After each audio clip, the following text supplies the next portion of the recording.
નમસ્કાર, હું છું પ્રિયા અને તમે જોઈ રહ્યા છો જનતા કી જાણકારી ન્યૂઝ। નજર કરીએ આજના સમાચાર।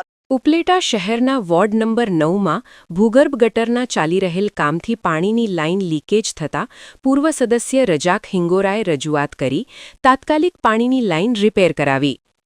રાજકોટ જિલ્લાના ઉપલેટામાં હાલ તમામ વોર્ડમાં ભૂગર્ભ ગટર અને નલ સે જલ યોજનાઓને લઈ કામ ચાલી રહ્યા છે।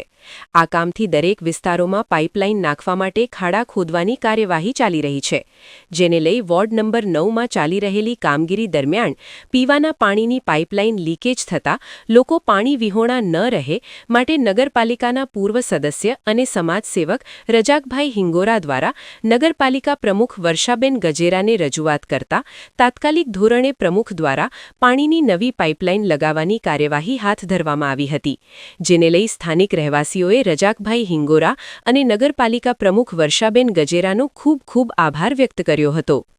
ઉપલેટા નગરપાલિકા પ્રમુખ વર્ષાબેન ગજેરા આજે ઉપલેટામાં 9 વોર્ડમાં મુલાકાત લીધી હોય અને વારંવાર મુલાકાત લઉં છું। આજે 9મા વોર્ડમાં ભૂગર્ભનું કામ નલ સે જલનું કામ ચાલે છે, તો ત્યાં મેં મુલાકાત આજે લીધી છે।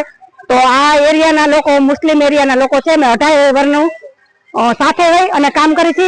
સાથે રહીને નાના મોટા પ્રસંગ બધા સાથે રહીને ઉજવી છે, હળી મળીને રહી છીએ અમે।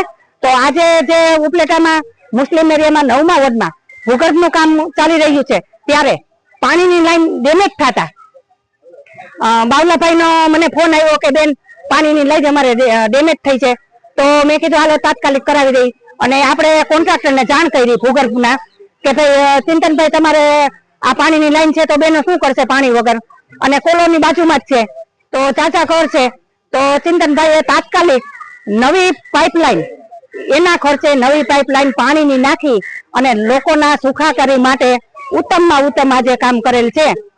આથી આ એરિયાના લોકો ખુશ છે અને ભૂગર્ભની લાઈન તાત્કાલિક એને નાખેલી છે, પાણીની લાઈન તાત્કાલિક અહીંયા પડેલી છે અને આ લોકો ખૂબ ખુશ છે। જય ભારત।